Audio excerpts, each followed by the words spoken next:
নমস্কার বন্ধুরা, আমি সোমা হ্যাপি ফ্যামিলির পক্ষ থেকে আপনাদের সকলকে স্বাগত। আজ আমি রান্না করব বাংলাদেশের একটা বিখ্যাত ইলিশ রেসিপি, যেটার নাম হচ্ছে ইলিশ মাছের পানিখোলা। এটা অনেক পুরনো নামকরা ইলিশ রেসিপি, তবে আমি কিন্তু আজ প্রথম করছি। তো চলুন বন্ধুরা, রান্নাটা কিভাবে করলাম একবার দেখে নিই।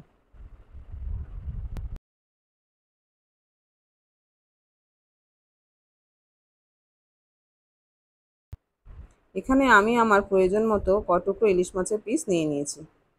এগুলোকে ভালো করে ধুয়ে লবণ মাখানো আছে। একটি পাত্রে বেশ খানিকটা পেঁয়াজ কুচি ও কাঁচা লঙ্কা চিরা দিয়ে দিলাম।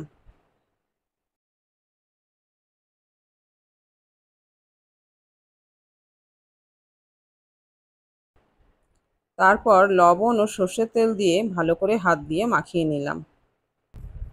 তবে বন্ধুরা, যাদের ঘরে ছোট বাচ্চা আছে তারা কিন্তু এইভাবে হাত দিয়ে সরাসরি মাখাবেন না, হাতে গ্লাভস পরে নেবেন।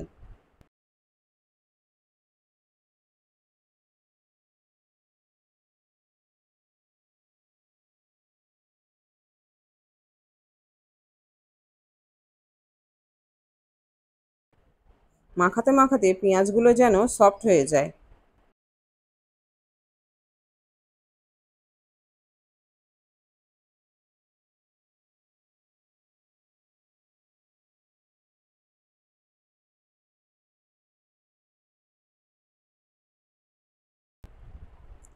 এবার সামান্য গোটা জিরে ও দুটো শুকনো লঙ্কা দিলাম। সামান্য হলুদ দিলাম।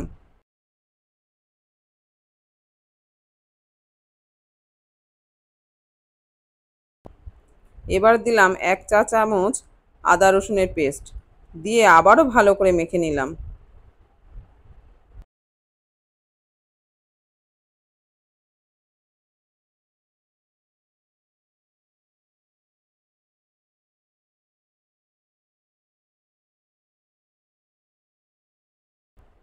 এবার মাছগুলোকে এক এক করে দিয়ে দিলাম এর মধ্যে।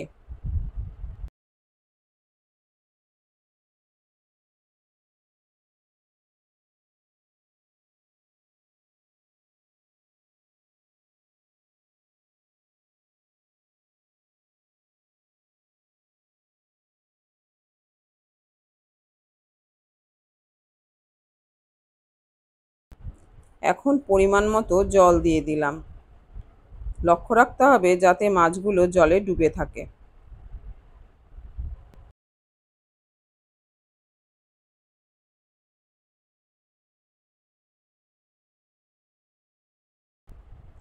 এবার ঢাকা দিয়ে 5 মিনিট রেস্টে রাখলাম। 5 মিনিট পরে 10 মিনিটের জন্য এটাকে এবার ওভেনে বসিয়ে দিলাম ঢাকা দিয়েই।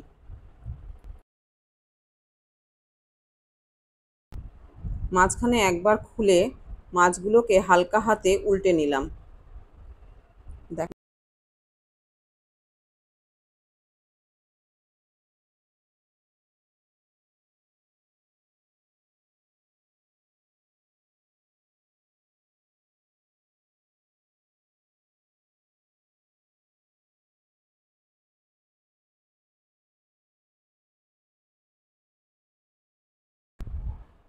আবারও 5 মিনিট ঢেকে রেখে দিলাম। 10 মিনিট পর জল অনেকটাই কমে গেছে, গন্ধটাও খুব সুন্দর বেরোচ্ছে। এখন এই কালারটাকে বজায় রাখার জন্য আমি 1/2 চামচ মতো লঙ্কার গুঁড়ো দিয়ে দিলাম।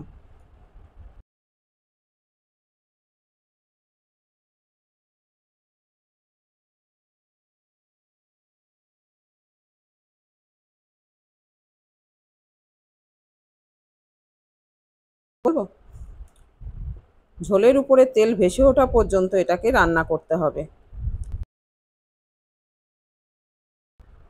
তবে বন্ধুরা, বাংলাদেশ থেকে কেউ যদি দেখে থাকেন তাহলে আমাকে অবশ্যই জানাবেন আমার রান্নাটা ঠিকঠাক হয়েছে কিনা।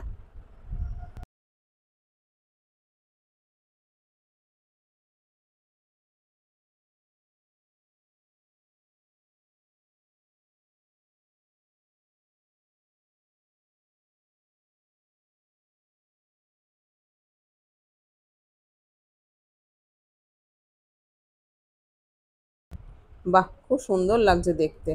এখন মনে হচ্ছে রান্নাটা কমপ্লিট হয়ে গেছে।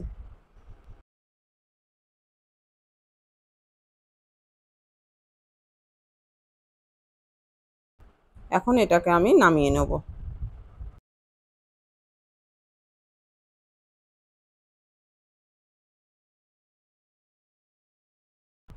তো বন্ধুরা, ভিডিওটি যদি ভালো লেগে থাকে তাহলে একটা লাইক ও কমেন্ট অবশ্যই করবেন। আপনাদের এই উত্তরে আসায় আমরা সবসময় অপেক্ষা করে থাকি। আর যারা এখনও পর্যন্ত আমার চ্যানেলটিকে সাবস্ক্রাইব করেননি তাদের কাছে অনুরোধ রইল আমার চ্যানেলটি সাবস্ক্রাইব করে দেওয়ার জন্য। ভালো থাকবেন।